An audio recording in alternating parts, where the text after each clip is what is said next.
Small, it is a very small chapter basically. 4 lecture अगर मिल जाते तो हो जाता है। नाउ वील हैव टू सी हमें हमारा 4 लेक्चर में खत्म होता है नहीं होता, we'll have to check that.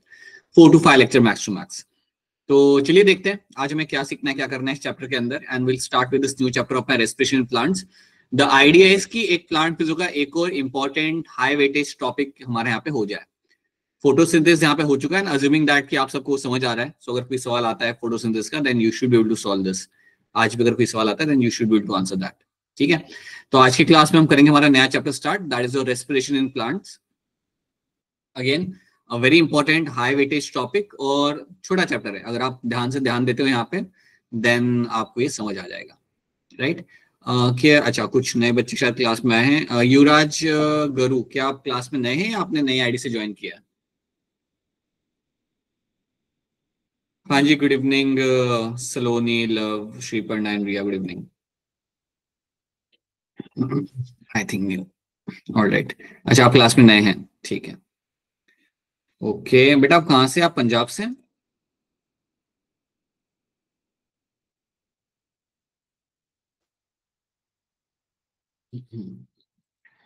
आमदी का नाम युवराज, ओके ओके ओके, निधि, ऑलराइट, ठीक है।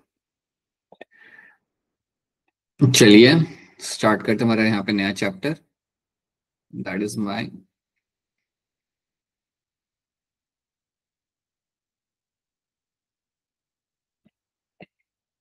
Respiration plants. Again generally 2 question तो यहाँ से आपके पक्के आ ही जाते हैं। So what we have seen in the last 4 years that 2 questions are very prominently seen from this particular chapter. So 2 question तो आपके यहाँ पे बने बनाए आपके यहाँ पे आ ही जाएंगे इस क्वेश्चन चैप्टर में से। Again a very important chapter, plant physio का सेकंड चैप्टर आपके ये बन जाता है आफ्टर माय फोटोसिंथेसिस। सो आज का हमारा ऑब्जेक्टिव रहेगा to understand everything in terms of glycolysis और एनाएरोबिक रेस्पिरेशन क्या होता है, वो आज हम खत्म करने की यहाँ पे कोशिश करेंगे। That is what we will try to do. Okay, तो जब आपका ये चैप्टर आपके सामने आ रहा है तो आप पहले एक बेसिक आइडिया ले लो कि हम यहाँ पे क्या सीखेंगे। अभी आपने फोटोसिंथेसिस में आपने क्या देखा कि आपका प्लांट यहाँ पे अपना शुगर मॉलिक्यूल बना रहा है। फोटोसिंथेसिस के दौरान plant is doing all its activity and going to make my sugar molecule, that's what the plant will do.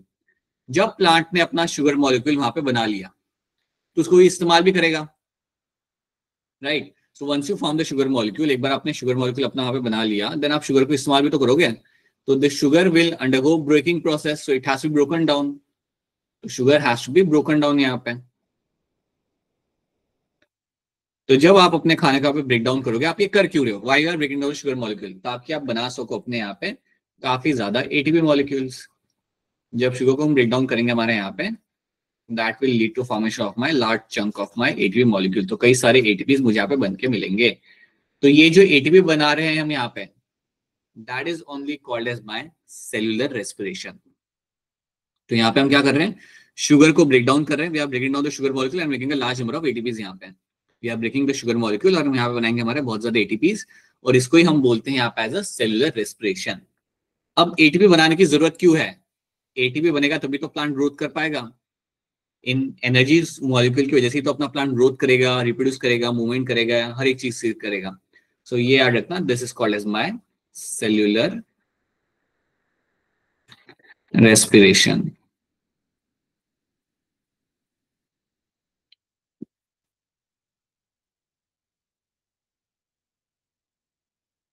ठीक है, so याद रखना, all living organism need energy for carrying out daily life activities. हर एक animal को अपनी energy चाहिए होती है अपनी नॉर्मल एक्टिविटीज को करने के लिए, for your absorption, transport, movement, reproduction and even breathing.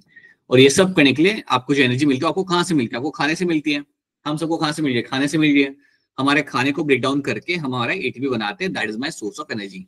Same चीज प्लांट में भी की जाएगी। प्लांट में भी आप ग्लूकोज को यहाँ पे ब्रेक डाउन करोगे and then you can make a huge amount of ATP out of that, and that ATP can be used for my normal work. अब याद रखना, चैप्टर का नाम है रेस्पिरेशन इन प्लांट्स, लेकिन जो एक्टिविटी आपको प्लांट्स के सेल में हम यहाँ पे सीखेंगे ना, the same thing you can also find happening in the human being. Same चीज ह्यूमन सेल में भी आपको देखने के लिए मिलती है। आपके बॉडी के अंदर भी ग्लाइकोलाइसिस, क्रेब्स साइकिल करके ही आप एटीपी बनाते हो। You make your ATPs, you make your all the energy molecules using this process. ठीक है, चलो। So you can see the plants, and plants are going to carry out my photosynthesis and they will make my sugar molecule. So आपको याद रखना है कि plants के अंदर आपके sugar को हम store करते हैं in a form of the starch. तो इसमें आपका प्लांट के अंदर आपको जो मिलेगा देखने के लिए यहाँ पे, it has to be your starch. तो स्टार्च के फॉर्म में आपने शुगर को यहाँ पे स्टोर करना है। और स्टार्च बना किससे होता है? It is a polymer of my glucose. Starch is nothing but your polymer of glucose.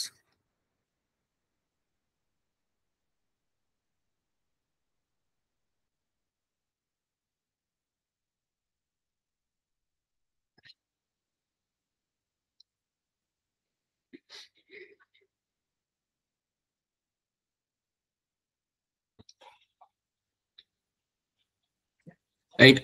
सो ये होता है मेरे यहाँ पे polymer of glucose. So starch is going to be polymer of glucose, और इसका इस्तेमाल करके like this is something the plant is going to use to make its energy molecule. इसका इस्तेमाल करके उसने काफी ज्यादा एनर्जी मॉलिक्यूल्स आपके यहाँ पे बना लेने हैं, राइट, इसको ब्रेक डाउन करके बेसिकली। ओके, तो आज की क्लास में हम यही सीखेंगे कि आप कैसे ग्लूकोज को ब्रेक डाउन करते हो सेल के अंदर, और ब्रेक डाउन करने के बाद आप कैसे वहां पे अपनी एनर्जी बना सकते हो। सो प्लांट्स तो करता है अपने यहाँ पे खुद का खाना बनाने का प्रोसेस, और ये खुद का स्टार्च बना लेगा। So it will carry out your photosynthesis and it will make its own food. But जो आपके हिट्रोट्रॉप्स होते हैं, जैसे कि हम लोग तो खुद का खाना बना नहीं सकते, so we will actually eat the plants और will eat the other animals to get our source of energy. यहाँ पे दो पिक्चर बताने का रीजन यहाँ पे बेसिकली ये है, जो मैं आपको सिखाऊंगा अभी यहाँ पे एज अ ग्लाइकोलाइसिस, कैसे आप शुगर को ब्रेक डाउन करते हो, वो सबके अंदर सेम होता है। चाहे मेरा प्लांट हो, चाहे मेरे एनिमल्स हो, all of them will have a same process. So वो सेम प्रोसेस हम यहाँ पे समझेंगे। Now let me use this slide to explain you one important thing. थोड़ा ध्यान देना, ये थोड़ा इंपॉर्टेंट है। समझो आपने खाना खाया, समझो आपने अपना खाना खाया, आपने रोटी खाई, चावल खाया, सो दैट रोटी एंड चावल will get digested, right, will get broken down, will get digested, और उसमें से आपको क्या मिलेगा? उसमें से आपको आपका शुगर मॉलिक्यूल मिलेगा। बेसिकली आप वहां से ग्लूकोज आपका रिलीज होगा। सो अज्यूम दैट कि आपके ब्लड के अंदर है आपका ग्लूकोज यहाँ पे, so you have some glucose molecule in the blood. अब ये ग्लूकोज में से हम एनर्जी कैसे निकाल सकते हैं? So this GGR my glucose molecule, ये है मेरे यहाँ पे ग्लूकोज। अब सवाल यहाँ पे ये आता है कि इनमें से मैं अपनी एनर्जी कैसे निकाल सकता हूं? So what will happen, the glucose needs to enter inside the cell. Glucose को पहले जाना पड़ेगा सेल के अंदर, so glucose has to enter inside the cell. समझो ये आपके यहाँ पे सेल है। Cell will have the nucleus, cell will have the cytoplasm. अब ग्लूकोज आपका सेल के अंदर एंटर होता है, और एंटर करने के लिए ग्लूकोज को सेल के अंदर एंटर करना है, तो उसे एंटर करने के लिए उसे एक चैनल से पास होना पड़ेगा। There is a need of a channel. एक आपको प्रोटीन चैनल यहाँ पे चाहिए होता है, and that protein channel is called as my GLUT4। तो यहाँ पे आपको एक प्रोटीन चैनल मिलता है आपके सेल मेम्ब्रेन पे लगा हुआ, and that protein channel over there जो मैंने यहाँ पे बना के रखा हुआ है, इसको हम बोलते हैं यहाँ पे as a GLUT4।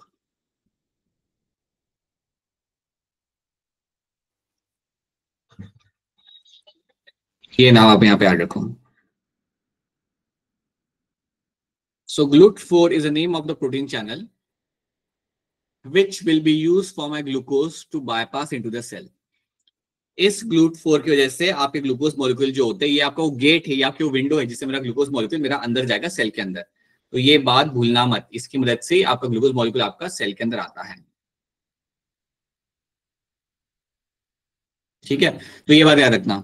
So GLUT4 is very essential, it's a protein channel, it's a protein channel जिसकी मदद से आपका अंदर आता है आपका ग्लूकोज मॉलिक्यूल। तो ये मेरा यहाँ पे आपका एक प्रोटीन चैनल है।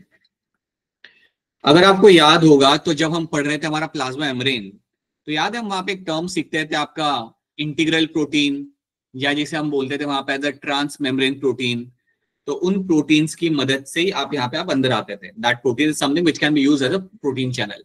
सो उन प्रोटीन की वजह से आप कई सारे मॉलिक्यूल्स को अंदर बाहर कर सकते हो। तो ये मेरे यहाँ पे प्रोटीन चैनल, इस प्रोटीन चैनल की वजह से I can bring the glucose which is outside the cell inside the cell, right, it will get inside the cytoplasm. अब इसके बाद आपका इवेंट चालू होगा। Once my glucose enters inside the cell, my process of glycolysis will initiate now. तो चलिए देखते हैं व्हाट इज माय ग्लाइकोलाइसिस, हम आगे बढ़ते हैं। So breaking of CC bond of complex compound through oxidation with in the cell leading to release of considerable amount of energy is called as my respiration. जब आप एक complex compound को break down करते हो और उसमें से आप एनर्जी बनाते हो, उसको ही हम बोलते हैं यहाँ पे as a respiration. That is only called as my respiration. सवाल यहाँ पे ये आ सकता है कि क्या रेस्पिरेशन के लिए, क्या एनर्जी बनाने के लिए, क्या मैं सिर्फ ग्लूकोज का यहाँ पे इस्तेमाल करूंगा? The answer is no. आपकी बॉडी ग्लूकोज का इस्तेमाल कर सकती है, लिपिड का इस्तेमाल कर सकती है, प्रोटीन का इस्तेमाल कर सकती है. So your body can actually use all the different kind of biomolecule. अगर आपके बॉडी के अंदर ग्लूकोज नहीं है देन आपकी बॉडी लिपिड्स का इस्तेमाल करेगी. अगर आपकी बॉडी में लिपिड नहीं है तो प्रोटीन को ब्रेक डाउन करेगी to carry out my cellular respiration. लेकिन आज के चैप्टर में, इस चैप्टर के अंदर आप ग्लूकोज के कॉन्टेक्स्ट में कहानी को समझते हो कि ग्लूकोज आपका यहाँ पे कैसे ब्रेक डाउन यहाँ पे किया जा रहा है. ठीक है, so that is something will try to understand. अब पहले ये बताओ, क्या यहाँ तक आपको बातें समझ आ रही है? Are this things clear to all of you यहाँ तक सबको? Yes sir. Yes sir. इसमें कोई चीज अगर कंफ्यूजिंग लगे तो पूछ लेना, because this should be very in hand. Simple चीज है ये, आपको इन हैंड आपको क्लियर होना चाहिए. Now let's talk about the process जिसका हम यहाँ पे मेंशन कर रहे हैं. सो व्हाट हैपेंस ना, there is one event which will be happening in the cell and that is going to be called my glycolysis. तीन चीजें आप यहाँ पे रखो. सबसे पहले हम यहाँ पे करेंगे हमारे यहाँ पे glycolysis. That's the first thing we will do. Glycolysis. उसके बाद आपका आता है क्रेब्स साइकिल एंड उसके बाद आपका आता है वहां पे एटीसी. अब ग्लाइकोलाइसिस की जब मैं यहाँ पे बात करूंगा, सो ग्लाइकोलाइसिस आपका होता कहां पे? So glycolysis is a process which will start in the which will takes place in the cytoplasm. ये आपका किया जाएगा साइटोप्लाज्म के अंदर. ठीक है, उसके बाद और भी आपके दो इवेंट्स आपके यहाँ पे होते हैं, लेकिन वो आपके होंगे किसी कहीं और जगह पे. You have your Krebs cycle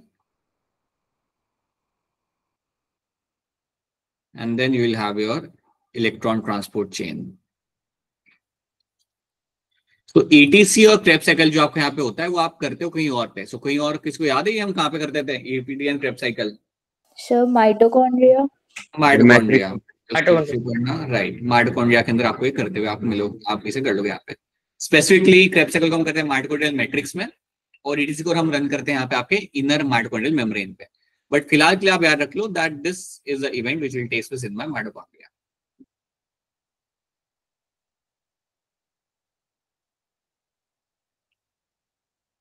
अब इसमें आप इतना याद रख सकते हो तो आप एक और बात याद रखना, ग्लाइकोलाइसिस करने के लिए मुझे ऑक्सीजन की जरूरत नहीं होती. मतलब सेल के अंदर ऑक्सीजन हो या ना हो, ग्लाइकोलाइसिस तो आपका हो जाएगा, राइट. तो याद रखना, ग्लाइकोलाइसिस करने के लिए you don't need oxygen. So no need of oxygen. So there will be no need of oxygen. तो अगर आप ग्लाइकोलाइसिस अपना यहाँ पे आप कर रहे हो देन आपको वहां पे ऑक्सीजन की जरूरत आपको वहां पे नहीं पड़ती. That is what you will find. ठीक है, तो ये करने के लिए इट इज लाइक ग्लॉक्सिन होता है तब भी ये प्रोसेस होगा, अगर नहीं है तब भी आपका ये हो जाएगा. बट सेम थिंग मैं इसके साथ नहीं कह सकता. ये जो मेरे यहाँ पे दो इवेंट होते हैं they are a part of my aerobic respiration. They are the one which will require the oxygen. तो ये दोनों events करने के लिए you need to have a presence of the oxygen. So oxygen presence required. Oxygen is needed.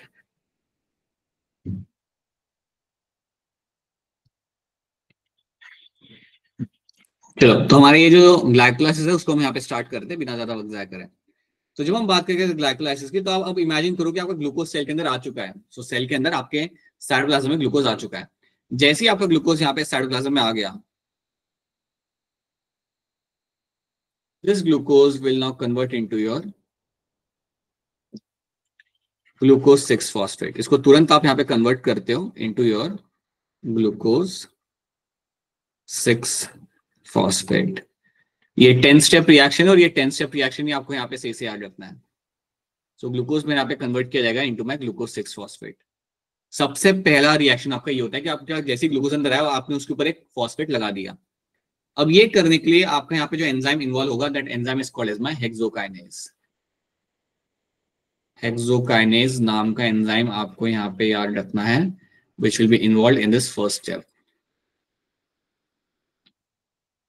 So hexokinase is the name of the enzyme जिसकी मदद से आप क्या करते हो, ग्लूकोज को कन्वर्ट करते हो ग्लूकोज 6 फॉस्फेट. बेसिकली हमने क्या किया, ग्लूकोज जैसे अंदर आया उसके छठे कार्बन पे मैंने अपना फॉस्फेट वहां पे लगा दिया. That is the first thing I will do over here.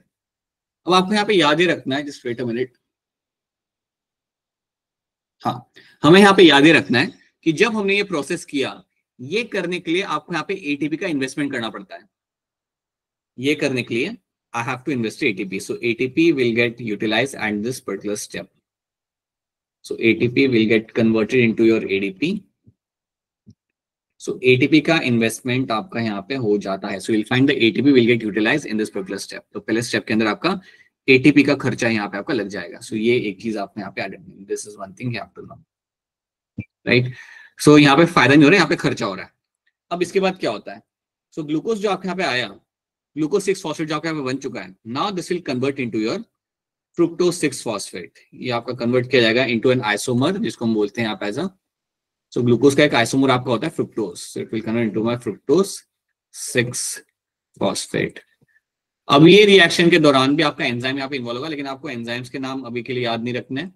सो अभी आप सिर्फ पहले का नाम याद रखो, because that is the only thing that mentioned in NCERT, right. But यहाँ पे एक आइसोमरेज नाम का एंजाइम आपका यहाँ पे इन्वॉल्व होगा. बट फिलहाल आप याद रखो कि आपका रिएक्शन पे क्या हो रहा है. तो जो आपका ये हुआ फ्रुक्टोज 6 फॉस्फेट का बना, यहाँ पे आपने कोई एटीपी का इन्वेस्टमेंट आपने यहाँ पे नहीं किया. देयर इज नो एटीपी का investment has to be done over there. ठीक है. अब यहाँ पे एक और चीज आप यहाँ पे याद रखना, जब आपके सेल के अंदर ग्लूकोज आया तो पहला रिएक्शन जो किया हेक्सोकाइनेज ने, उसने क्या किया, आपके ग्लूकोज को एक फॉस्फेट लगा दिया. सवाल यहाँ पे ये आता है कि आपने ग्लूकोज पे फॉस्फेट लगाया क्यों. सवाल आपका यहाँ पे ये आएगा that why we have kept phosphate to glucose. तो मैंने ग्लूकोज को यहाँ पे फॉस्फेट दिया क्यों. एक मैंने फॉस्फेट यहाँ पे चिपका दिया. अच्छा, आप एक सोच के बताओ, आप एक बात सोचो, समझो अगर आपका खुद का क्लिनिक है, राइट, खुद का क्लिनिक है आपका यहाँ पे, और आपके क्लिनिक में काफी भीड़ है, काफी भीड़ है, मतलब बहुत बहुत लोग आ रहे हैं क्लिनिक के अंदर, ऑलरेडी 30-40 लोग आके आपके बैठे हुए वहां पे, राइट. और आपके क्लिनिक में ऑलरेडी 30-40 लोग से, और अगर कोई अंदर आता है तो देयर इज अ पॉसिबिलिटी ना कि वो देखेगा कि अरे इसमें तो कई सारे लोग हैं, तो मैं कल आता हूँ. पीपल कैन, यही होता है. Yes sir. क्या बोलेंगे कि अरे जाने तो कहीं और चलते हैं, दवाई ले लेते हैं, वो उसमें हट जाएंगे. निकल जाएंगे, अपने रास्ते निकल जाएंगे कि कहीं और जाते हैं, बहुत भीड़ है यहाँ पे. बट व्हाट इफ एक बार वो अंदर आ गए और आपने उन्हें बांध दिया, as soon as they get inside आपने उन्हें वहां पे बांध दिया, या उनका पर्स ले लिया आपने, या मोबाइल ले लिया, राइट, और बोलिए वो आपका आपके चेकअप के बाद ही हम आपको देंगे, समथिंग लाइक दैट, राइट. अगर आप ऐसा करते हो तो उन्हें रुकना ही पड़ेगा ना, फिर तो कोई जा नहीं सकते, अरे मोबाइल मेरा यहाँ पे, पर्स ले लिया इन लोगों ने, मजबूरी है सर. राइट. सो मजबूर है वो, अब तो करेंगे, वहां पे रहना ही पड़ेगा उन्हें वहां पे. तो चेकअप करा के वहां से बाहर निकलेंगे, प्रिस्क्रिप्शन लेके बाहर निकलेंगे. सेम चीज यहाँ पे की जाती है. जैसे ही आपका ग्लूकोज यहाँ पे अंदर आया, आपने उसे वहां पे फॉस्फेट लगा दिया, आपने उसे वहां पे फॉस्फेट लगा दिया. जैसे ही आपने फॉस्फेट लगा दिया, ये ग्लूकोज अब बाहर नहीं जा सकता. बाहर क्यों नहीं जा सकता? बिकॉज ग्लूकोज 6 फॉस्फेट, ग्लूकोज के ऊपर अगर फॉस्फेट लगा हुआ हो ना, तो GLUT4 से वो पास नहीं कर सकता. GLUT4 सिर्फ अलाउ करता है ग्लूकोज मॉलिक्यूल के लिए. ये मेरा प्रोटीन चैनल सिर्फ अलाउ करेगा मेरे ग्लूकोज को अंदर बाहर करने के लिए. तो ग्लूकोज जिस रास्ते से अंदर आया था वो बाहर भी जा सकता है, लेकिन आप क्या करते हो, आप उसे यहाँ पे फॉस्फेट लगा देते हो. जैसे ही आपने उसे यहाँ पे फॉस्फेट लगा दिया, अब वो बाहर नहीं जा सकता. Now it has to undergo glycolysis, क्योंकि अब फॉस्फेट लगने के बाद it is impermeable for that particular from the protein channel, protein जैसे वो बाहर नहीं निकल सकता. तो ये चीज यहाँ पे की जाती है. This is what they do over there. तो ये इसलिए एक बहुत इंपॉर्टेंट स्टेप होता है आपके यहाँ पे ग्लूकोज से ग्लूकोज 6 फॉस्फेट का कन्वर्जन, राइट. देन आपके यहाँ पे क्या होगा, फ्रुक्टोज 6 फॉस्फेट आपके यहाँ पे बन चुका है. Fructose 6 phosphate will convert into your fructose 1,6 biphosphate. Fructose 1,6 बायफॉस्फेट.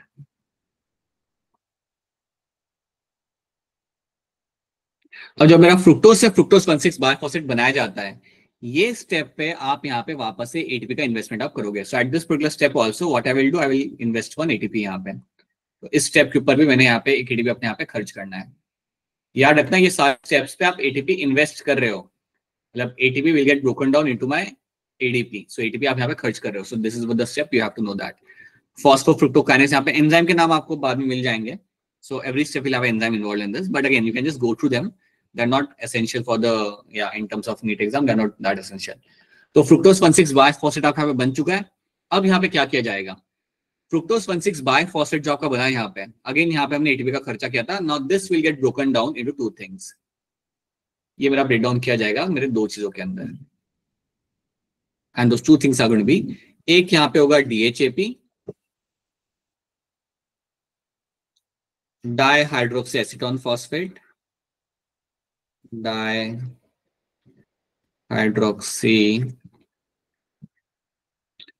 Acetone phosphate,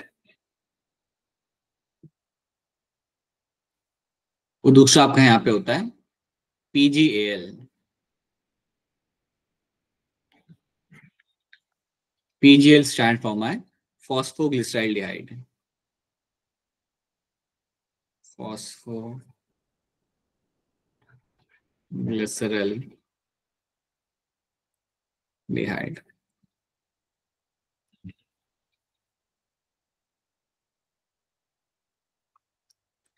तो ये PgL बेटा आपका वो है जो हम पढ़ते थे ना वहां पे, ग्लिसराइल्डिहाइड 3 phosphate during your Calvin cycle. यही आपको PgL है। सो PgL जो हम यहाँ पे लिख रहे हैं, this is the same PgL जो आपका बनता था आपका केल्विन साइकिल के एंड के अंदर, ट्रायोस फॉस्फेट। यही आपको वो आपका PgL। सो आपको दो चीज यहाँ पे बन के मिलती है, you have DHAP and PgL are getting form. DHAP stand for dihydroxyacetone phosphate and PgL आपका पे स्टैंड करता है as a phosphoglyceride. So phosphoglyceraldehyde and PG and DHAP are being formed over there. अब ये दोनों चीजें बनने के बाद यहाँ पे क्या होगा, both the things are interconvertible. DHAP मेरा PgL में यहाँ पे कन्वर्ट किया जा सकता है, तो इसको आप कन्वर्ट कर सकते हो इसके अंदर, और PgL में मेरे यहाँ पे कन्वर्ट किया जा सकता है इनटू माय DHAP। दोनों चीजें यहाँ पे इंटर कन्वर्टेबल होती है। बट जनरली हमें क्या मिलता है देखने के लिए, कि जो मेरा DHAP होगा that will convert into my PgL। Generally मेरे यहाँ पे क्या होता है, the DHAP will convert into my PgL। तो अगर मेरा DHAP जो यहाँ पे बना हुआ है अगर ये PgL में कन्वर्ट हो गया, तो इसका मतलब क्या, I will have 2 molecules of PgL। So now suddenly I will have 2 molecules of PgL is something I'll get to see in this. Okay. So that's what you find in this. ये चीज आपको बनते हुए मिल जाएगी। तो अब आपको यहाँ पे क्या याद रखना है कि यहाँ तक हमने यहाँ पे किया था सिर्फ हमारा यहाँ पे इन्वेस्टमेंट। यहाँ तक हमने सिर्फ इन्वेस्ट किया, हमारा ATP यहाँ पे लग चुका है। अगर आप देखोगे तो यहाँ तक हमारे 2 ATP यहाँ पे लग चुके हैं। We have invested 2 ATPs to form my 2 molecules of PgL। तो आपके 2 molecules of PgL I be finding forming over here. So देखो ये तो आपका जनरल रिएक्शन यहाँ पे हो गया। Now let's have a look over here. So now you have 2 PgL over here. So 2 PgL आपके यहाँ पे बन चुके हैं। अब 2 PgL जो मेरे यहाँ पे बन के रेडी हो चुके हैं, अब इनके साथ क्या होगा, they will get converted. So my PgL will get converted into this PgL will get converted into 1,3-biphosphoglycerate।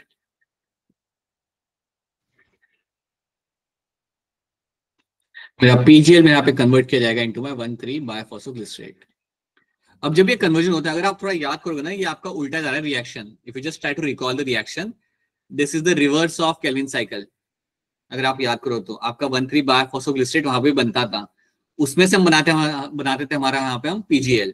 The same thing happening over here, हमारे PgL में से हम बना रहे हैं हमारे यहाँ पे 1,3-biphosphoglycerate। अब ये जो आपका स्टेप होता है, when this particular step happens, तो इस दौरान क्या होगा, अगेन जो भी मिलेगा वो आपको 2-2 मिलेगा। 2 PgL में से मिलेगा आपको यहाँ पे 1,3-biphosphoglycerate। When this conversion happens, तो यहाँ पे क्या होगा, आपको मिलता है 1 मॉलिक्यूल ऑफ NADH। ये भूलना मत। So 1 NAD will convert into my NADH.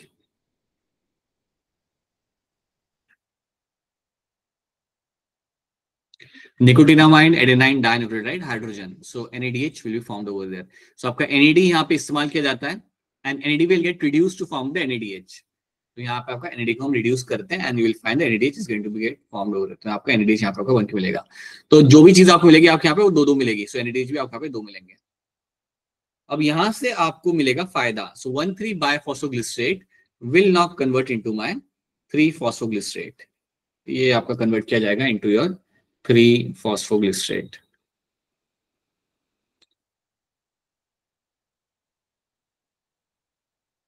ये वही है बेटा आपका PG है।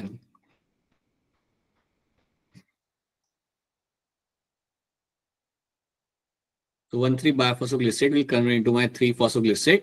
और जब ये आपका कन्वर्जन होता है, इस कन्वर्जन के दौरान भी what will happen, basically will find that your ATP is getting form. ये स्टेप पे आपको फायदा मिलेगा। So at this step I will be finding 2 molecule of ADP मुझे यहाँ पे बन के मिलते हैं। So 2 molecules of ADP will convert into your 2 molecules of ATP। तो यहाँ पे मुझे सबसे पहली बार मुझे यहाँ पे फायदा होते हुए मिला। सो मुझे सब for the very first time I will be finding कि मुझे यहाँ पे कुछ गेन हुआ। क्या गेन हुआ, मुझे यहाँ पे एनर्जी मॉलिक्यूल मुझे यहाँ पे मिले यहाँ पे। सो 2 ATP मुझे यहाँ पे बन के मिलता है। अब आपको एक बात यहाँ पे याद रखनी है, जब किसी केमिकल रिएक्शन के दौरान अगर आपको एटीपी बन के मिलेगा, यहाँ पे हमने केमिकल रिएक्शन किया और इसके दौरान आपको यहाँ पे एटीपी बन के मिला, so during the chemical reaction when you find the ATP is getting formed, इसको हम बोलेंगे यहाँ पे as a substrate level phosphorylation. इसको हम बोलते हैं यहाँ पे as substrate level phosphorylation, substrate level phosphorylation.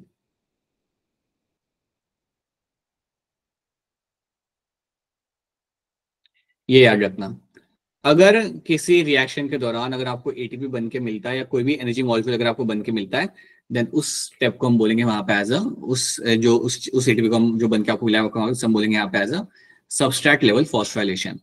तो आपसे पूछा जाएगा, दे विल आस्क यू कि सबस्ट्रेट लेवल फॉस्फोराइलेशन आपके ग्लाइकोलाइसिस में कौन से स्टेप पे होता है, कौन से स्टेप होते हैं जहां पे आपको एटीपी बन के मिलता है। So they will ask you. So you should know that when my 1,3-biphosphoglycerate will convert into my 3-phosphoglycerate, उस दौरान मुझे यहाँ पे मेरा एटीपी बन के मिलेगा। तो ये चीज आपको यहाँ पे याद रखनी है। This is the one thing you have to know this, right. अब क्या होगा यहाँ से, मेरा 3-phosphoglycerate जो मेरे सामने है यहाँ पे, this 3-phosphoglycerate will now convert into your 2-phosphoglycerate. This will convert into your 2-phosphoglycerate. अब जब आपको ये 2-phosphoglycerate में आपको ये कन्वर्ट किया जाएगा तब आपको कुछ मिलता नहीं है, like you are not getting anything at this particular step, right. 2-phosphoglycerate को हम यहाँ पे कन्वर्ट कर देंगे into something called as your, जिससे आप जानते हो पीईपी। पीपी तो आप जानते हो ना, दैट्स योर फॉस्फेनॉल पायरुवेट। तो पीपी आपका यहाँ पे बन के आपको मिल जाएगा। पीपी आपने पढ़ा था जब आपने देखा था अपना C4 पाथवे, कैम पाथवे, जब आपका पीपी हमने देखा था, तो फॉस्फेनॉल पायरुवेट आपको इसमें से बन के मिलेगा। Again at this particular step you are not getting anything, but जब मेरा आखिरी स्टेप यहाँ पे होता है, my PP will convert into your pyruvic acid. I'll find PEP मेरा कन्वर्ट होगा into your pyruvic acid. At the last step of reaction, मुझे यहाँ पे कुछ देखने के लिए मिल जाएगा। At the last step of reaction, जब मुझे 2 molecular pyruvic acid यहाँ पे मिलते हैं, इस दौरान भी मुझे मिलेगा यहाँ पे होता हुआ आपका substrate level phosphorylation. So at this step also I'll find substrate level phosphorylation होगा। That means मुझे यहाँ पे मेरा ATP बन के भी मिल जाएगा। So 2 molecules of ADP,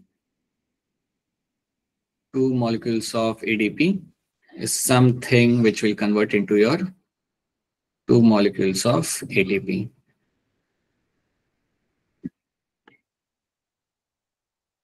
तो ये एक चीज आपको यहाँ पे रखनी है यार, ठीक है। तो ये एक बात आप यहाँ पे याद रखना। सो आपके 2 स्टेप पे आपको यहाँ पे हो रहा है आपका substrate level phosphorylation. 1,3-biphosphoglycerate will convert into my 3-phosphoglycerate and when my PP will convert into my pyruvic acid. ये है आपके यहाँ पे 10 step reaction of my glycolysis. जब आपने अपना ग्लाइकोलाइसिस यहाँ पे कर लिया तो आपको एंड में आपके 2 मॉलिक्यूल ऑफ पायरुविक एसिड आपको यहाँ पे मिल जाएंगे and you have to clearly understand कि कितने एटीपी मुझे यहाँ पे मिल गए। तो 2 + 2 मुझे यहाँ पे 4 मिलेंगे, ऊपर 2 मिल गए, यहाँ पे 2 मिल गए, तो 4 मिल गए मुझे एटीपी यहाँ पे। बट मैंने इन्वेस्ट भी तो किया था, I have also invested some ATPs during this process. तो कितना इन्वेस्टमेंट है मेरा यहाँ पे, 2 एटीपी का मेरे यहाँ पे इन्वेस्टमेंट हो जाएगा। अब क्योंकि मेरे यहाँ पे 2 एटीपी का यहाँ पे इन्वेस्टमेंट यहाँ पे हो रहा है, बिकॉज ऑफ दैट जो फायदा मुझे यहाँ पे मिला that is only of my 2 ATPs. तो 2 एटीपी का नेट गेन मुझे यहाँ पे मिलेगा देखने के लिए। सो ग्लाइकोलाइसिस मेरे यहाँ पे हो चुका है and the net gain is of my 2 ATP. तो जब मैं अपना ग्लाइकोलाइसिस खत्म करता हूं तो आपसे पूछा जाएगा कि ग्लाइकोलाइसिस खत्म होने के बाद आपको क्या क्या मिला। So by the end of the glycolysis the ATP net gain of ATP is going to be 2। तो नेट गेन आपका यहाँ पे क्या होगा, सिर्फ 2 एटीपी का। So 2 ATP is the net gain you have. इसके अलावा you are also getting one more thing, you are also getting what, your 2 molecules of NADH, जिनको हम बाद में इस्तेमाल करेंगे हमारे फायदे के लिए, right. And you are getting your pyruvic acid, 2 molecules of pyruvic acid. I'll just P over here. ये मेरा है यहाँ पे फायदा। This is the advantage of my glycolysis, this what I will get bye the end of the glycolysis. Pyruvic acid, NADH and your ATP. This is what I'll be getting over here. ठीक है, तो ये एक चीज आपको यहाँ पे याद रखनी है। This is what you have to know in terms of the glycolysis. ये आपका यहाँ पे हो जाता है, ग्लाइकोलाइसिस आपका यहाँ पे खत्म। अब ग्लाइकोलाइसिस एक बार आपका खत्म हो गया, सो अगेन स्टेप्स आपके यहाँ पे काफी इंपॉर्टेंट है। You have to be very clear कि कौन से स्टेप पे आपका यहाँ पे क्या हो रहा है and what is been happening over there. तो ये सारे स्टेप्स आपको बहुत अच्छे से याद रखने हैं। अगर याद है तो अच्छी बात है, आपने स्कूल में पढ़ा हुआ है तो बहुत अच्छी बात है। अगर याद नहीं है तो इसे लिख लो एक दो बार घर पे बैठ के, and just make sure that remember all the steps. कौन से स्टेप पे क्या हो रहा है आपको मालूम होना चाहिए। बताइए आप, तब बोलिए।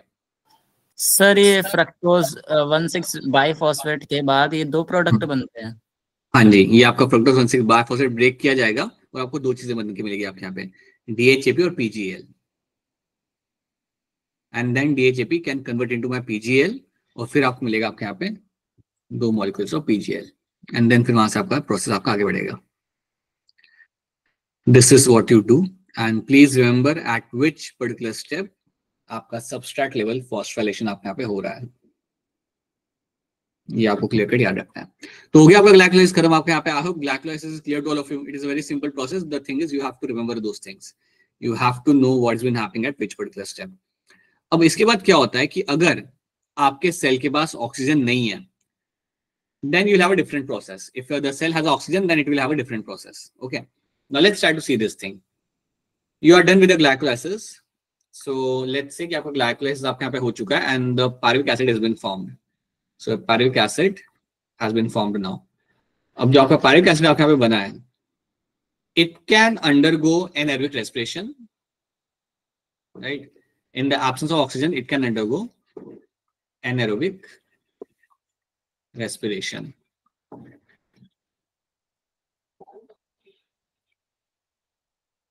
So in the absence of oxygen,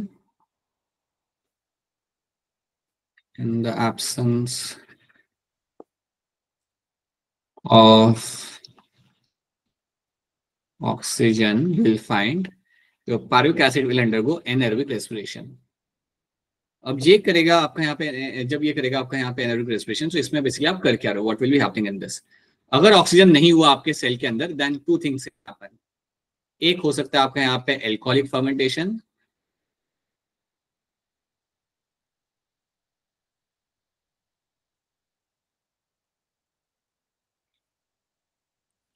और दूसरा आपके यहाँ पे हो सकता है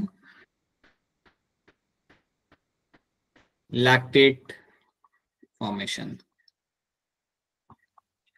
लैक्टेट फॉर्मेशन जिसको हम कहते हैं lactic acid formation.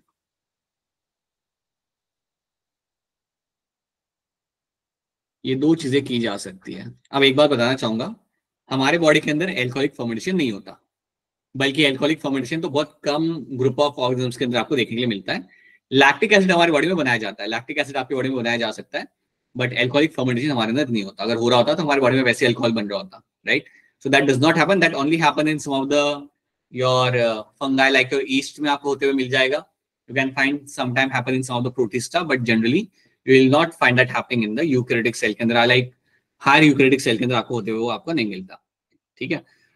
So that is one thing you have to know. So alcoholic fermentation and your lactate fermentation formation या lactic acid formation जिसे हम बोल सकते हैं, वो आपका किया जाता है when you don't have the oxygen. इसको हम बोलते हैं यहाँ पे as a anaerobic respiration.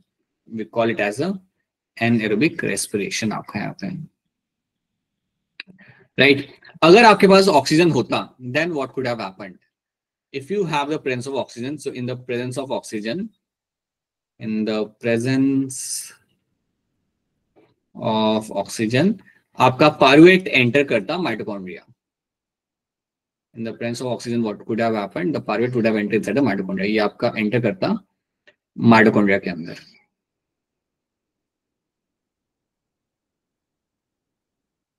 ठीक है?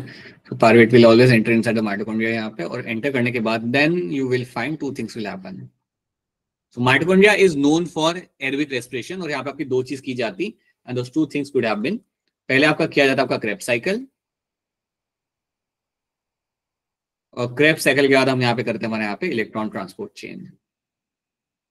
This all becomes example of my aerobic respiration. तो अगर आप माइटोकॉन्ड्रिया के अंदर आप एंटर कर रहे हो, देन वहां पे जाके आपने करना है अपना यहाँ पे aerobic respiration. So will be doing here aerobic respiration.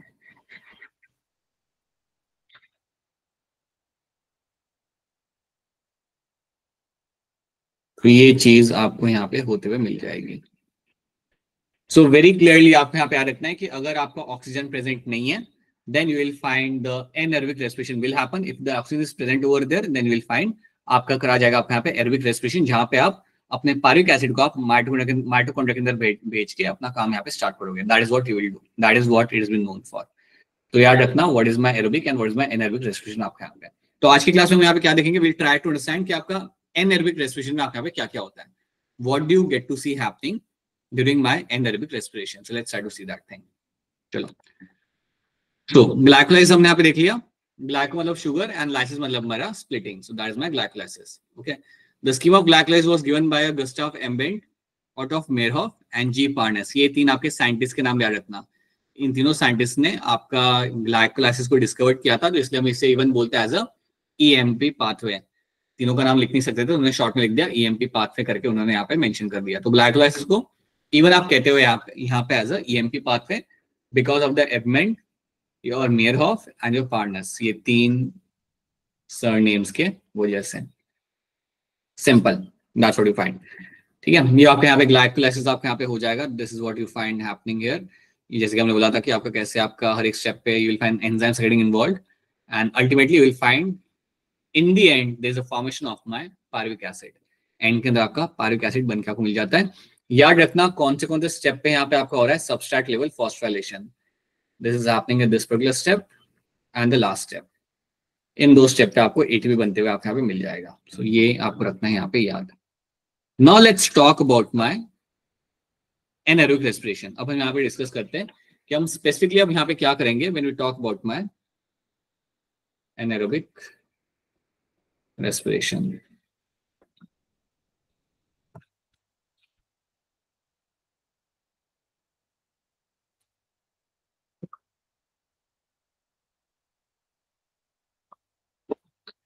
So anaerobic respiration में जो आप सबसे पहली चीज जो आप यहाँ पे सीखोगे या समझोगे, दैट विल बी योर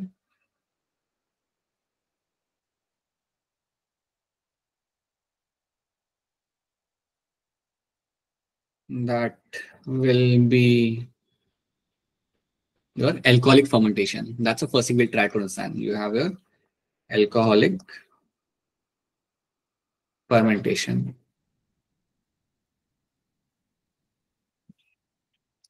अब ये जो प्रोसेस आपका यहाँ पे, ये आपको कहाँ होते हुए मिलेगा ये? So you can find them happening in the east.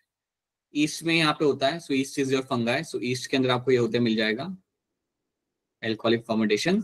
And you can also find the same thing happening in bacteria as well. आपको ये सेम चीज आपकी बैक्टीरिया में भी होते हुए आपको मिल जाती है. सो ईस्ट में मिलता है आपको यहाँ पे ये होते हुए, and you can also find them happening in the bacteria as well. Yeast and if not all bacteria, but some bacteria can do the alcoholic fermentation.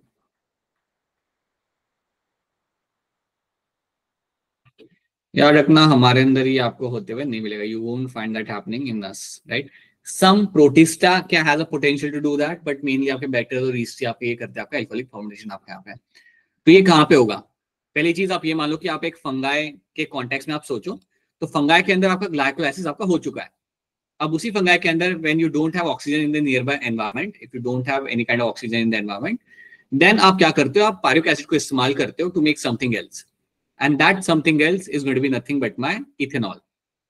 अब आपको यहाँ पे एक बहुत इंपॉर्टेंट बात याद ये रखनी है इसके अंदर, दैट जब भी हम डिस्कस करते हैं, whenever we discuss about your particular alcoholic fermentation, this is something which will have a commercial importance. इसका काफी ज्यादा commercial importance आपका होता है, क्योंकि अगर आप देखोगे तो कई सारी इंडस्ट्रीज एल्कोहलिक ड्रिंक बनाने के दौरान इसका इस्तेमाल करती है. That's what they will do, they will use the alcoholic fermentation during this process. Baking industry में इसका इस्तेमाल किया जाता है.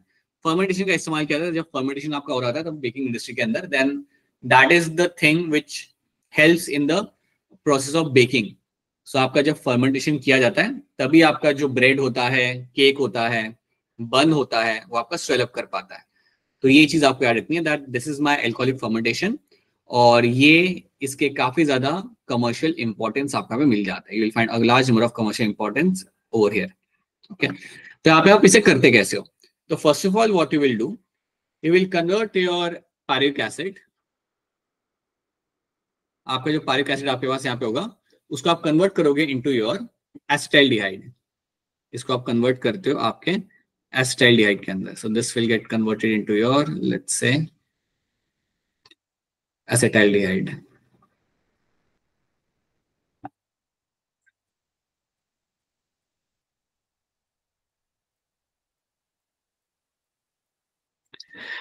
अब इसको हमने कन्वर्ट किया इनटू एसिटाल्डिहाइड। अब जब हम पायरुविक एसिड को कन्वर्ट करते हैं into acetaldehyde, eight this particular step what will happen, आपका एक CO2 आपके यहाँ पे यूज किया जाता है, रिलीज किया जाता है। One of the CO2 is getting liberated.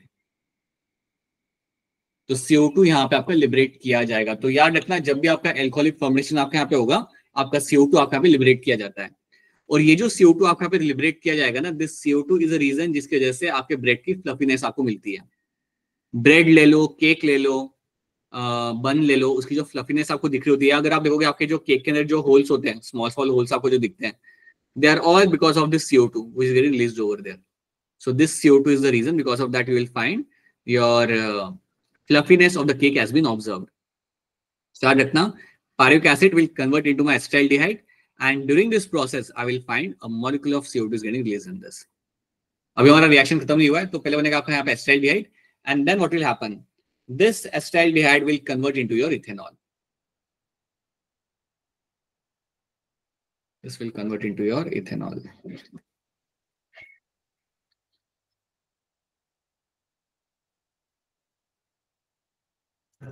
यहाँ पे आपका इथेनॉल बन के आपका मिल जाएगा। So in the last reaction, so it's a 2-स्टेप रिएक्शन। ये आपका 2 स्टेप का रिएक्शन आपके यहाँ पे हो जाएगा। Pyruvic acid will convert into my acetaldehyde and then it will convert into my ethanol. जब मेरा यहाँ पे इथेनॉल बन गया, यहाँ पे मेरा एल्कोहलिक फर्मेंटेशन मेरे यहाँ पे हो जाता है। अब जनरली होता क्या है ना, कि जब आपके बैक्टीरिया ये आपके ईस्ट ये करने लगते हैं, तो एक एल्कोहल का अमाउंट बढ़ने लगता है। एल्कोहल का आपका अमाउंट वहां पे बढ़ने लगता है। अगर आपका एल्कोहल का अमाउंट अगर आपका बढ़ेगा, देन उसकी वजह से एल्कोहलिक ड्रिंक्स आपकी बनाई जाती है। नाउ ये आप समझोगे वापस से 12th के अंदर की एल्कोहलिक ड्रिंक्स के अंदर आपका लिखा हो, you differentiate them. So when this drinks have been formed, the amount of और concentration of alcohol is the one, वो डिटरमाइन करता है कि वो ड्रिंक कौन सी है, राइट। एंड ये करने के लिए आप क्या यूज करते हो? You can use your fruits, potatoes, starch का कोई और सोर्स आप यूज करते हो, बार्ली यूज कर सकते हो। याद है हम एक प्रोसेस पढ़ते थे हमारे, जब हम okay you haven't done the plant growth hormones. Plant growth hormone में अगर स्कूल में पढ़ा होगा, देन आपने एक नाम सुना होगा जिसे हम कहते हैं माल्टिंग। सुना है किसी ने? What is malting? Anyone? Sir सुना तो है, और बोल्टिंग के बारे में भी सुना है। हाँ, तो ये गिबरेलिन करता है आपको वहाँ पे। Malting, bolting is something done by my gibberellin. वहाँ पे आपका it is a hormone which will do that. So malting process भी जो आपका किया जाता है वो बेवरेजेस वाली इंडस्ट्री करती है, and that is essential for the number of drinks formation के लिए। ठीक है, कोई बात नहीं, अगर नहीं याद आ रहा अभी काफी लोगों को तो कोई बात नहीं। ठीक है, सो इट्स अ 2-स्टेप रिएक्शन। एंजाइम को आप बाद में याद रख सकते हो, लेकिन फिलहाल याद रखना इट्स अ 2-स्टेप रिएक्शन। और इस रिएक्शन के दौरान आई will finding in the and you will find the ethanol getting form. आपका इथेनॉल आपको यहाँ पे बन के रेडी हो जाएगा। ये चीज आपको याद रखनी है। अब ये जब हम यहाँ पे कर रहे हैं, तो क्या मुझे यहाँ पे कोई ATP बन के मिलेगा? The answer is no. इस स्टेप के दौरान मुझे यहाँ पे कोई भी ATP फॉर्मेशन बनते हुए यहाँ पे नहीं मिलता। There is no ATP formation which will be happening over here. हाँ, लेकिन एक चीज आपको यहाँ पे होते हुए मिल जाएगी। जब ये आपके रिएक्शन हो रहे होंगे, यू विल फाइंड जो आपने NADH बनाया था, that NADH will get used up. जो आपने NADH यहाँ पे बनाया था ना, that NADH will get consumed and will convert into my NAD। ये आपको इस्तेमाल करना पड़ेगा वहां पे। So during this reaction you should know that कि आपने जो NADH बनाया था during the glycolysis, that will get converted into my NAD। और ये एक स्टेप आपको यहाँ पे याद रखना है। So it is the only thing you have to do in this। बाकी यहाँ पे कोई ATP बन नहीं रहा और ये आपके यहाँ पे इकट्ठा होगा। याद रखना, अगर 13% से ज्यादा अल्कोहल इकट्ठा हो रहा है ईस्ट के अंदर, then it can be damaging for the yeast, right. So alcohol का अमाउंट अगर ज्यादा होता है, देन उसके वजह से ईस्ट की डेथ हो सकती है। तो अल्कोहल का अमाउंट बढ़ता है ईस्ट के अंदर, बट एक सर्टेन लेवल तक ही बढ़ेगा, right. So this is what you find happening in this. और इस तरीके से आपके यहाँ पे किया जाता है, आपके यहाँ पे alcoholic fermentation. This is what they will be doing in this, right. CO2 का पर्पस याद रखना। CO2 का पर्पस सिर्फ आज नहीं, आप फ्यूचर में वापस देखोगे, which is a very simple purpose. Industrial scale पे इसकी वजह से ही आपका बेकिंग इंडस्ट्री काम करता है, because of this CO2 is been liberated over there. ठीक है, तो ये आपका हो गया आपका यहाँ पे अल्कोहलिक फर्मेंटेशन। अब आप मुझे बताओ, what will be the case for my lactic acid fermentation. आप लोगों ने पढ़ा होगा ना अपना लोकोमोशन मूवमेंट वाला चैप्टर, तो आपने पढ़ लिया होगा स्कूल के अंदर, पढ़ा नहीं पढ़ा लोकोमोशन मूवमेंट वाला चैप्टर आपने?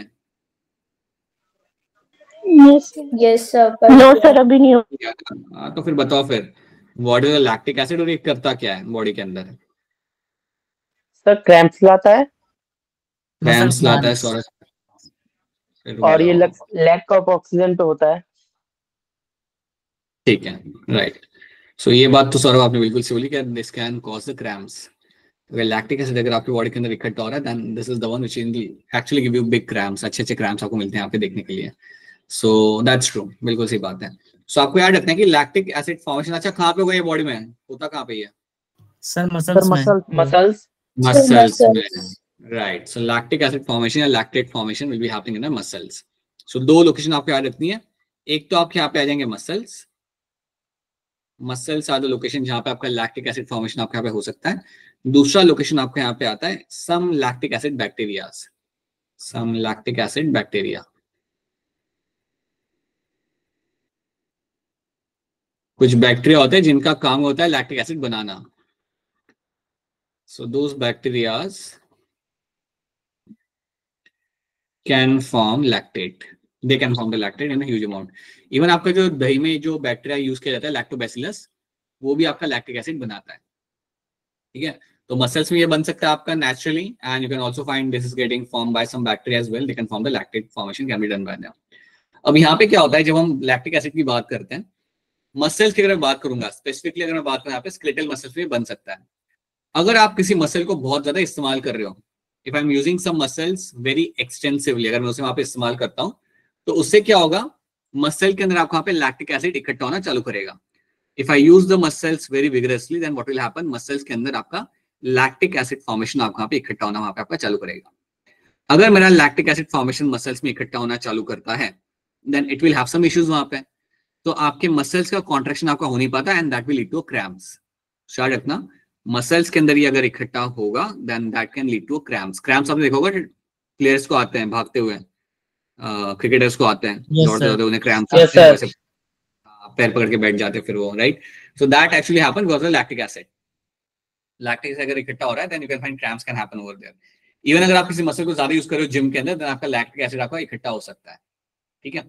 अब यहाँ पे एक एसेंशियल चीज याद रखना जो आपको मालूम होनी चाहिए, अगर आपने एनिमल फिजिक्स पढ़ा है देन आपको ये बात मालूम होनी चाहिए कि जब आपके मसल्स में लैक्टिक एसिड बनता है, so assume that in your muscles there is a formation of a lactic acid। आपके मसल्स के अंदर सडनली आपका थोड़ा बहुत लैक्टिक एसिड आपका बन चुका है।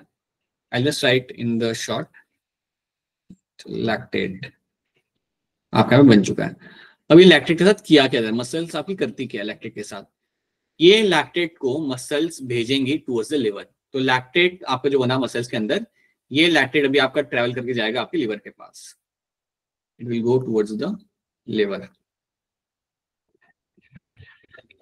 और लिवर अब यहाँ पे क्या करेगा, लिवर कन्वर्ट करेगा इस लैक्टेट को या लैक्टिक एसिड को, ये कन्वर्ट करेगा into your glucose molecule. So this lactate will get converted into your glucose with the help of my liver। तो यार इतना लिवर पे पहुंचने के बाद आप किसी लैक्टेट को आप कन्वर्ट करते हो अपने यहाँ पे ग्लूकोज के अंदर, this lactate will now ultimately get converted into your glucose। Sir एक बार ये मसल से दोबारा एक्सप्लेन कर दीजिए। देखिए यहाँ पे हो क्या रहा है ना बेटा आपका यहाँ पे कि यू हैव योर मसल्स, यहाँ पे राइट, मसल्स के अंदर आपने कोई एक्सरसाइज की तो आपकी बॉडी के अंदर आपके लैक्टिक एसिड आपका इकट्ठा हुआ, तो आपकी बॉडी उसे इस्तेमाल कैसे करती है, जैसे ही आपका लैक्टिक एसिड आपकी बॉडी में बन गया, वो लैक्टिक एसिड आपका ट्रेवल करके जाएगा आपके लिवर के पास, वो आपका वहां से मसल से निकलेगा and it will go towards the liver. Liver पे पहुंचने के बाद लिवर क्या करता है, liver will convert this lactic acid into the glucose, ये ग्लूकोज के अंदर वहां पे उसे कन्वर्ट कर देगा। और जब वो ग्लूकोज बन गया तो उस ग्लूकोज को आप वापस लेके आ सकते हो मसल के अंदर। Now the same glucose can be brought back into the muscles यहाँ पे, ताकि उसी ग्लूकोज को इस्तेमाल करके मैं वापस से कर सकूं अपना यहाँ पे ग्लाइकोलाइसिस। सो ये किया जाता है आपकी बॉडी के अंदर, आपकी बॉडी लैक्टिक एसिड को इस तरीके से मेटाबोलाइज करती है। It will go towards the liver, liver पे जाने के बाद that lactic acid will convert into your glucose. अगर ज्यादा ग्लूकोज बन रहा है तो उसको आप स्टोर भी कर लेते हो लिवर के अंदर। अगर बहुत ग्लूकोज बन रहा होता है ना तो आप कुछ ग्लूकोज को आप स्टोर करते हो लिवर के अंदर एंड बाकी ग्लूकोज को आप वापस लेके आते हो आपके मसल्स के पास, ताकि मसल्स उसे वहां पे इस्तेमाल करके they can make something out of it, they can actually make the again glycolysis takes place. तो ये किया जाता है, इसको हम बेसिकली बोलते हैं यहाँ पे एज अ कोरिस साइकिल। ये जो साइकिल हम यहाँ बता रहे हैं ना, मसल से लैक्टिक बना, लैक्टिक एसिड बना, गया लीवर के पास, converted into a glucose and then glucose comes back into the liver, इसको हम इवन बोलते हैं यहाँ पे as a Cori cycle. This is also called as your Cori cycle. हमारी बॉडी इस तरीके से लैक्टिक एसिड को मेटाबोलाइज करती है। ये चीज आपको क्रोकोडाइल में होते हुए नहीं दिखती। क्रोकोडाइल में ये होता हुआ नहीं दिखता। पता नहीं आपने ये बात कहीं सुनी होगी, पढ़ी होगी, देखी होगी, या शायद मैंने कभी बताई होगी। तो क्रोकोडाइल के साथ पास लैक्टिक एसिड को मेटाबोलाइज करने का तरीका नहीं होता। मतलब बेसिकली अगर आप किसी काम कर रहे हो, किसी जू में काम कर रहे हो, अगर आपको क्रोकोडाइल को बाहर निकालना है तो ऑब्वियसली वो सिंपल तरीके से बाहर निकलेगा नहीं। वो डियर की तरह नहीं होता कि उससे रोटी दिखाई तो बाहर आ जाता है दौड़ते हुए, वैसा नहीं होता वो। So actually have to catch the crocodile, you have to pull it out of the water, right. और वो सब करने में उसका काफी एनर्जी यूज होता है। यस सर, देखा तो है। हाँ, तो जनरली अगर आप कभी क्रोकोडाइल को बाहर निकाल रहे होते हो ना पॉन्ड में से या कहीं एंक्लोजर में से, देन उसके लिए वो काफी एग्जॉस्टिंग होता है क्रोकोडाइल के लिए वो सब करना। इट इज फिजिकली वो काफी थक जाता है वहां पे। अगर क्रोकोडाइल ज्यादा थक गया तो होता क्या है कि उसकी बॉडी में बनेगा लैक्टिक एसिड।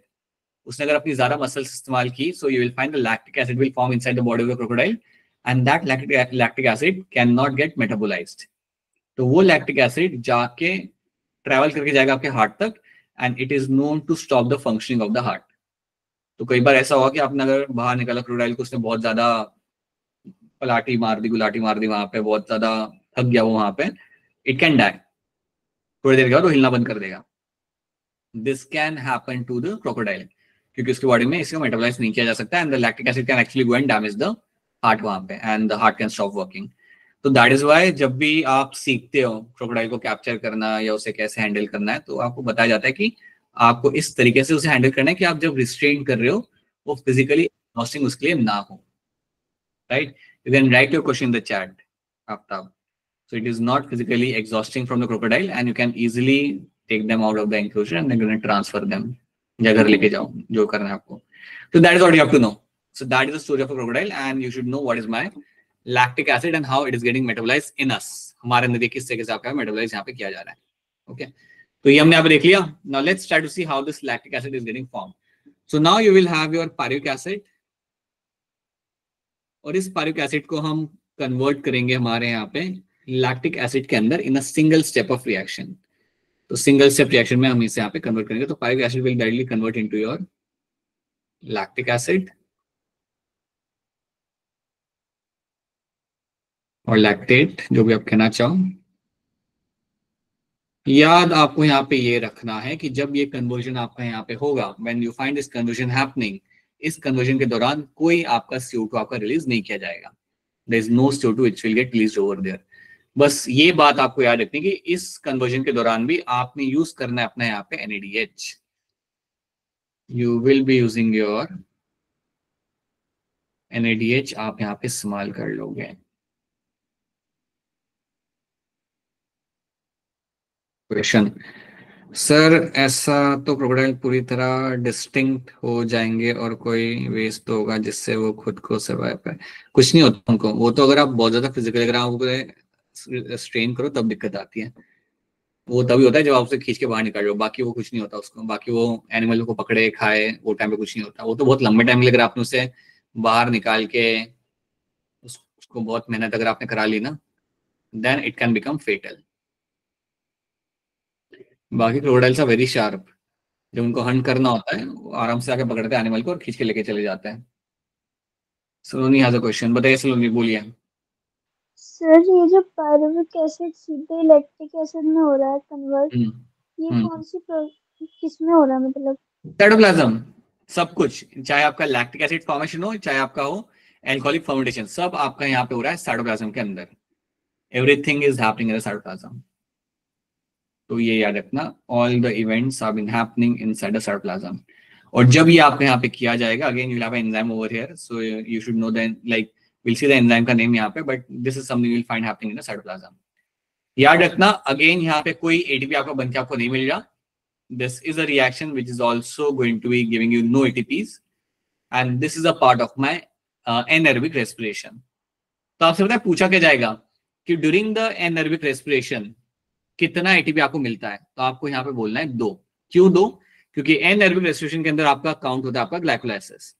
सो एनारोबिक रेस्पिरेशन के अंदर आपका ग्लाइकोलाइसिस भी आपका पे काउंट करेगा, ठीक है। So glycolysis is a part of my anaerobic respiration. So that is why you should know that जो वहां पे जितना बन रहा था ना आपका, जितना आपका एटीपी आपको बन रहा था वहां पे उतना ही मिलता है आपको।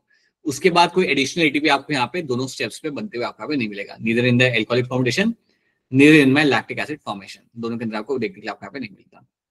तो ये बातें आपने यहाँ पे रखनी है। तो पहले तो ये बताओ क्या इतनी चीज आप सबके यहाँ पे क्लियर है? Yes sir. और कौन है जो क्लास में लेट आया था बताओ? नहीं बताओगे, बाद में चेक करेंगे फिर हम। बताइए ऋषा, बताइए। मैं ही लेट थी सर। हाँ वो तो पता चल गया। Now tell why late. Sir because मैं डॉक्टर की अपॉइंटमेंट थी इसी वक्त की 7 o'clock। ठीक है।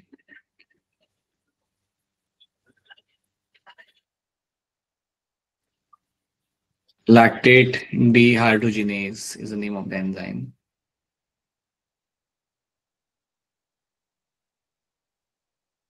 That's the name of the enzyme which will actually help in my converting my pyruvic acid into my lactic acid. That's what the enzyme will do.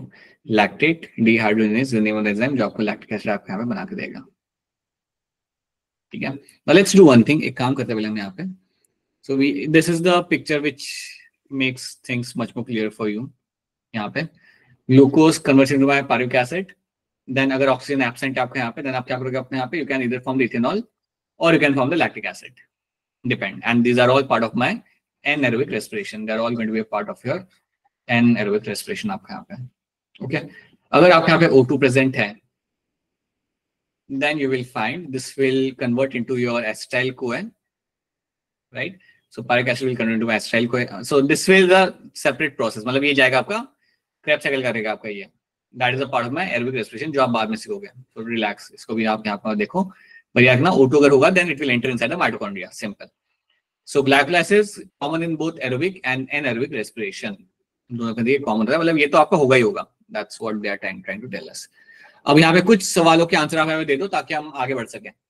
So conversion of my glucose to glucose 6 phosphate is the first irreversible reaction of glycolysis is catalyzed by. Raise your hand to answer this. चलिए बेटा चलिए, सब लोग hand raise करिए. बताइए रिया क्या होगा इसका आंसर यहाँ पे? Option C. अलीशा?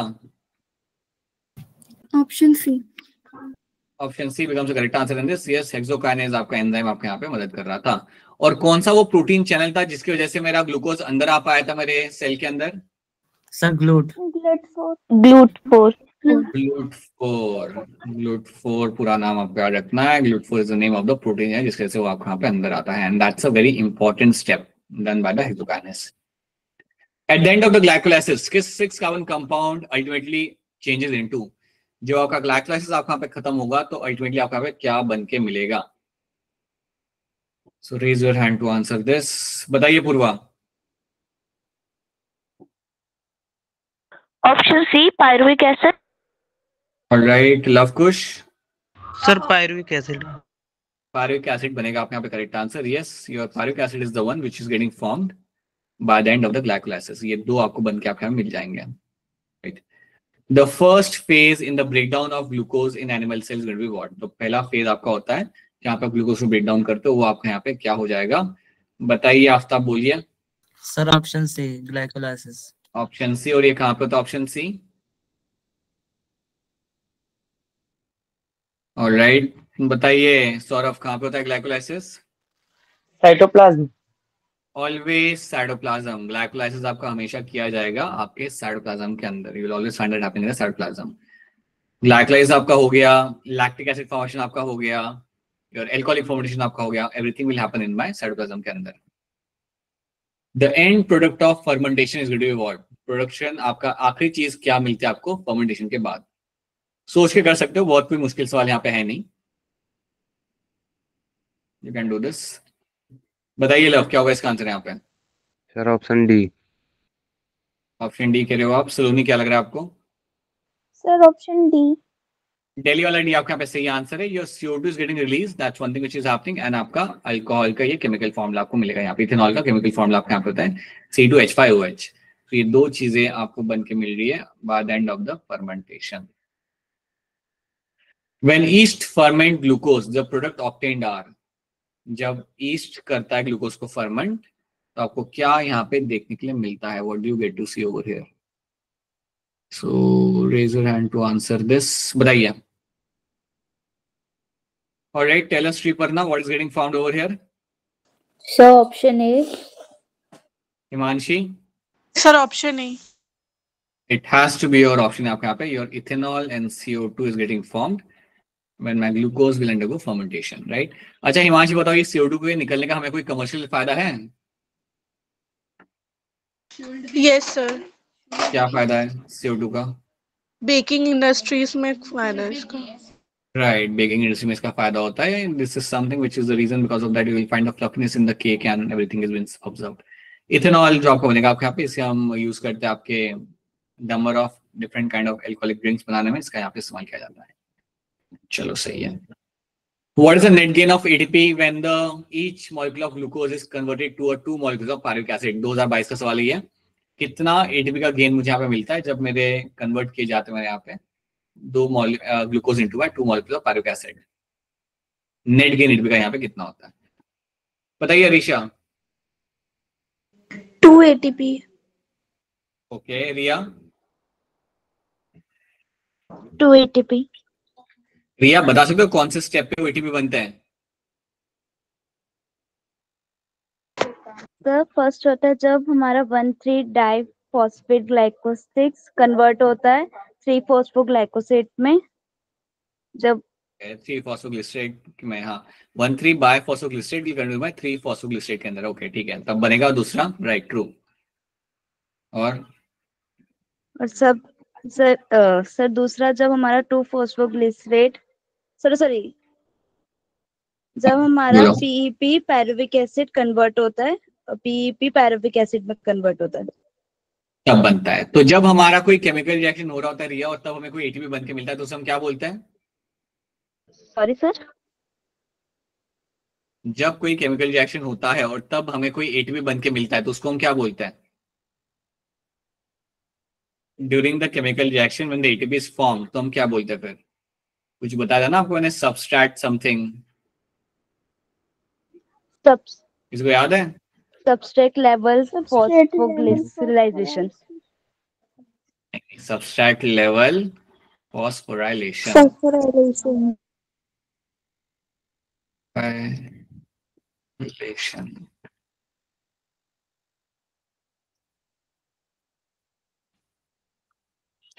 तो सबस्ट्रैट लेवल फॉस्फोराइलेशन उसे बोलेंगे कि आप यहाँ पे आप बना रहे हो अपने यहाँ पे ATP।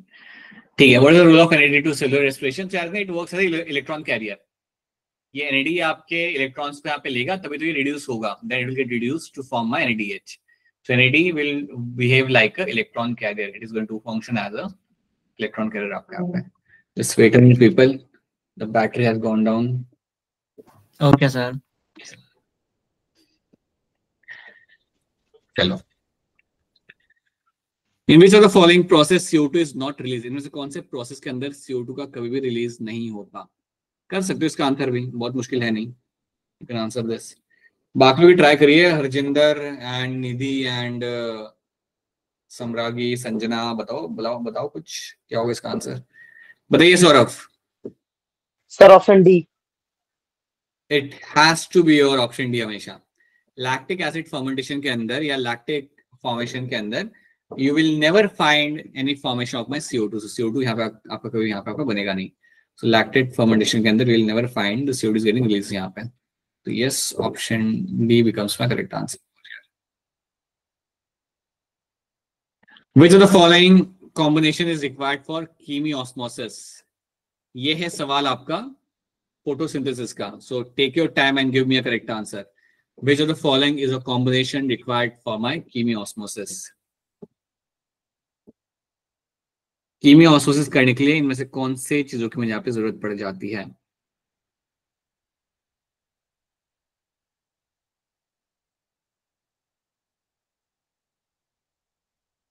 बहुत बढ़िया। बताइए आफ्ताब। Sir option fourth. इतना क्या सोचते हो? ठीक है, बताओ love Kush. Sir first. Arisha. Sir option fourth. Purva. Option fourth. Love. Sir option fourth. Saloni and Himanshi. Sir sir option option fourth. Fourth. And Saurabh. Option fourth sir.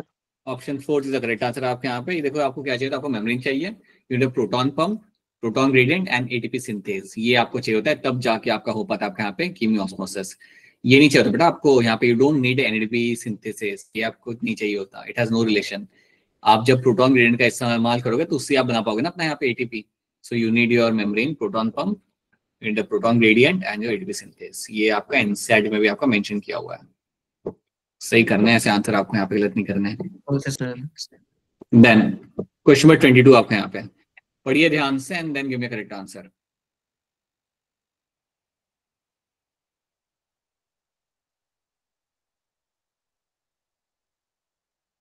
How many ATPs and ADPH are required for the synthesis of one molecule of glucose during the Calvin cycle? कितने लग जाते हैं ATP?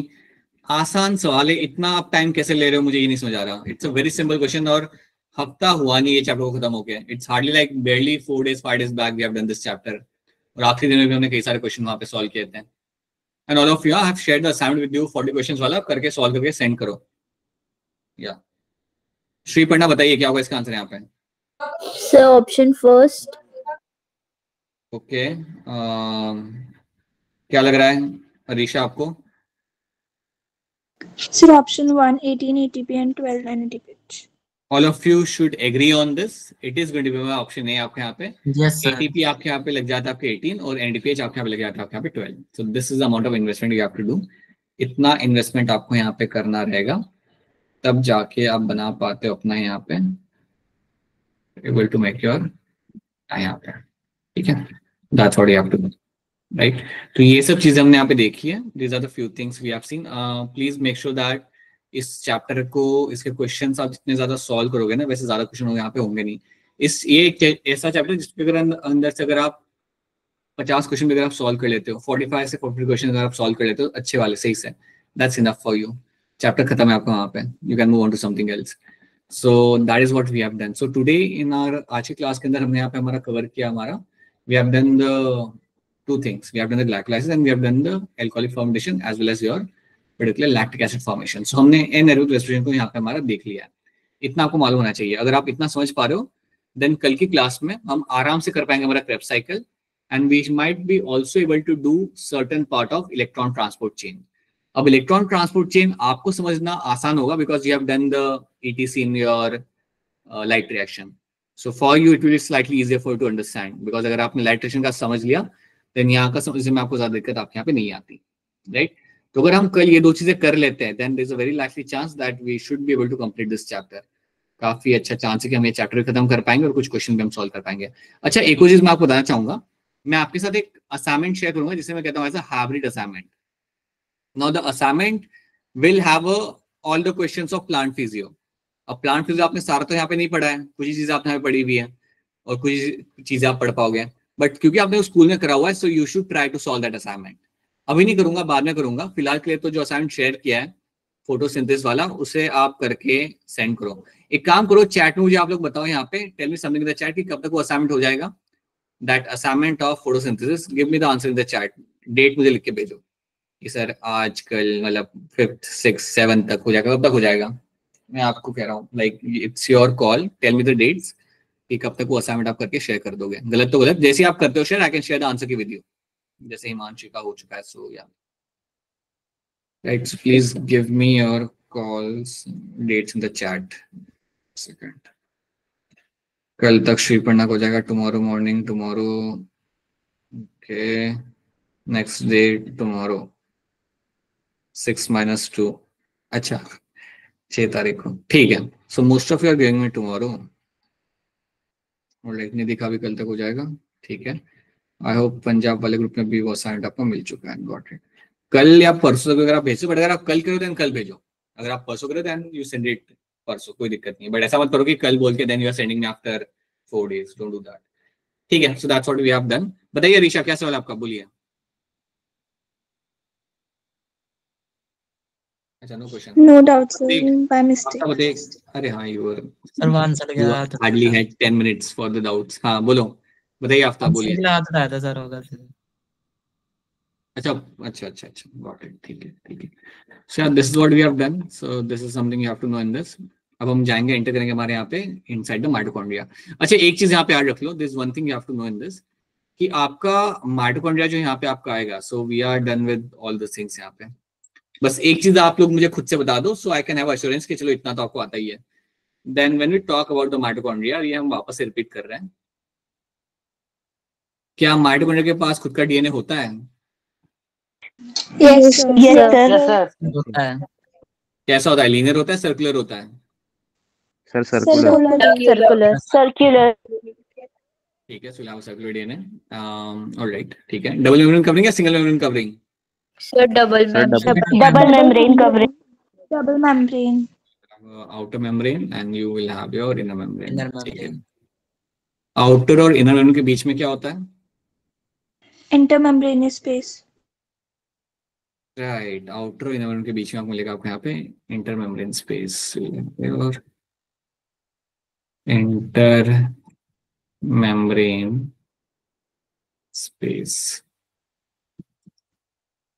So outer और inner membrane के बीच में मिलेगा आपको यहाँ पे, दिखती है आपको यहाँ पे इंटर मेम्ब्रेन स्पेस आपको यहाँ पे, right. And in the centre you will have your matrix, the centre you will have your matrix.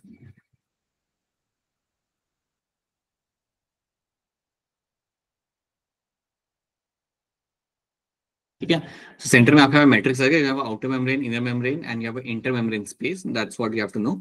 अब जो चीज मैं आपको बताना चाहता हूँ, जो ऑलरेडी आप यहाँ पे जानते हो, मैट्रिक्स आपका वो लोकेशन है जहां पे आपका किया जाता है यहाँ पे Krebs cycle. So matrix the site where I will find my Krebs cycle is been done. इसके अंदर करते हैं हमारे यहाँ पे हम क्रेब्स साइकिल, तो यहाँ से फिर मैं अपनी कहानी स्टार्ट करूंगा, right. So will start the Krebs cycle from the matrix, और आपका जो ETC यहाँ पे है वो आपका किया जाएगा on the inner membrane. So will find inner membrane is a location जहां पे आपका इलेक्ट्रॉन ट्रांसपोर्ट चेन आपके यहाँ पे किया जाता है। So this is the location where I will finding your ETC is being done, electron transport chain आपके यहाँ पे किया जाएगा, right. So inner membrane will carry out the electron transport chain and my Krebs cycle is something which will be happening in my matrix के अंदर। ये दो चीजें याद रखनी है। यहाँ पे भी आपका किया जाएगा कीमियोस्मोसिस, जहां पे आप देखोगे कि आपके प्रोटॉन ग्रेडियंट्स का यहाँ पे हम इस्तेमाल करके you can actually make a large chunk of your ATPs। So that's what will get over there, right. कोशिश करना कि अपकमिंग एग्जाम के पहले ज्यादा से ज्यादा क्वेश्चन सॉल्व कर लो प्लान फिजियो के, and you can have a grip on plan physio. Plan physio को लेकर लोगों को जनरली आगे जाके दिक्कत आती है, कभी कभी like they get issues in the plan physio. तो जितने आप क्वेश्चन सॉल्व कर लोगे तो उतना आपका टॉपिक के ऊपर हाथ बैठ जाएगा। सो ऑब्जेक्टिव हमारा यही है, इसमें एक सर्टेन पोर्शन कर लेंगे एंड उसके बाद एक हैबिट असाइनमेंट भी शेयर करूंगा जिसके अंदर जो चैप्टर नहीं करा है उसके भी सवाल होंगे। So try to solve them as well, okay.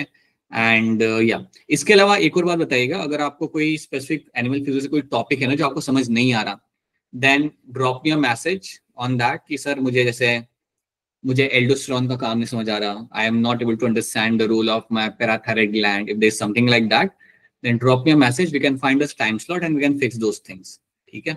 अगर लग रहा है ना कि बोर्ड्स के लिए मुझे ये टॉपिक समझ नहीं आ रहा, please don't come up with कि सर ये पूरा चैप्टर समझ नहीं आ रहा, डोंट डू दैट कि सर लोकेशन मूवमेंट समझ नहीं आ रहा, ये नहीं काम करेगा, आप वैसा मत करना। हाँ, बट अगर इसके अलावा कुछ ऐसा रहता है कि हाँ ये टॉपिक है जो समझ नहीं आ रहा, then yeah we can do that thing, we can create a time slot और आप लोग आ जाना वहां पे और सीख लेना। बताइए आप तब, बोलिए। सर वैसे आपके पास और भी पीडीएफ है असाइनमेंट्स की, जिससे प्रैक्टिस हो जाएगी और चैप्टर्स की मेरी? तो मॉड्यूल तो आपको मिल ही रहा है ना, मॉड्यूल तो आपका पूरा एक्सेस आपके पास मॉड्यूल्स का।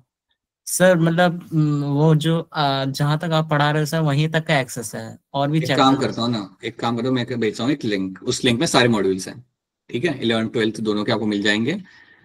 वैसे आपको शीट पे से मॉड्यूल निकालने में दिक्कत तो नहीं आती ना आपको? नो सर, जहां तक आप पढ़ाते हैं वहां तक मिल जाते हैं सर मॉड्यूल्स। हाँ, तो अभी उसके भी आगे वाले भी आपको मिल जाएंगे। I right now itself I will share that on the group itself. तो वो लिंक एक बार मैं आपके साथ शेयर करता हूँ and yeah you can use that link, you can use that link to access the modules, all the modules. तो उसको यूज करके यू कैन कर सकते हो, जो भी आपके क्वेश्चन सॉल्व करना है ना वो आप कर सकते हो अपने एंड पे, ठीक है। सो आप इसे शेयर करो, just let me check the link if it's working और not, if not then I will recreate a link and share that with you, ठीक है। आई थिंक मैंने बीच में डॉट सोल्विंग ग्रुप में एक बार भेजी थी लिंक एक, अगर वो यस लिंक सर को आपने अगर भेज रखी है। हाँ, अगर वो लिंक और को अगर आप सेव कर लेते हो ना, उसमें सब कुछ है, उसमें सारे मॉड्यूल्स हैं, फिजिक्स सर वो केमिस्ट्री बायो तीनों डिस्क्रिप्शन के ही। में पॉइंट भी है। अच्छा, so yeah, it has everything basically, it has all the modules, so I'll share that again with you, so देख लेना एक बार। Thank you Alisha sir. बताइए क्या सवाल है आपका, बोलिए। सर जो चैप्टर है 13 प्लांट ग्रोथ एंड डेवलपमेंट वो नहीं करेंगे हम, मतलब रेस्पिरेशन तो एक बड़ा चैप्टर है ना? रेस्पिरेशन एक छोटा चैप्टर है, respiration is actually smaller chapter compared to plant growth and development आपके यहाँ पे, because you will able see high weightage topic from respiration in plants में से कौन से होते हैं आपके यहाँ पे, glycolysis, Krebs cycle and ETC, these are the high weightage topics. उसके बाद यहाँ पे क्या रह जाता है, RQ, amphibolic pathway, that's it, ये दो चीज आपकी रह जाती है, बेचारे लो वेटेज टॉपिक आपके यहाँ पे। तो जब हम ये 3 टॉपिक कर लेंगे ना अच्छे से, so we are done with the main content and then the remaining 2 topics को भी टाइम निकाल के बीच में हम कर लेंगे, this chapter will get completed, but plant growth and regulator is something which takes time, वो आपका टाइम लेता है, and because you will be having your classes only this week, so that's the thing. बोलो। Actually it was not clear, क्योंकि school में भी इतना अच्छे से नहीं करवाया था ये वाला चैप्टर प्लांट ग्रोथ वाला। उसमें क्या चीज समझ नहीं आ रही, चैप्टर मत बोलो, उसमें कौन सा पार्ट आपको समझ नहीं आ रहा है ये बताओ।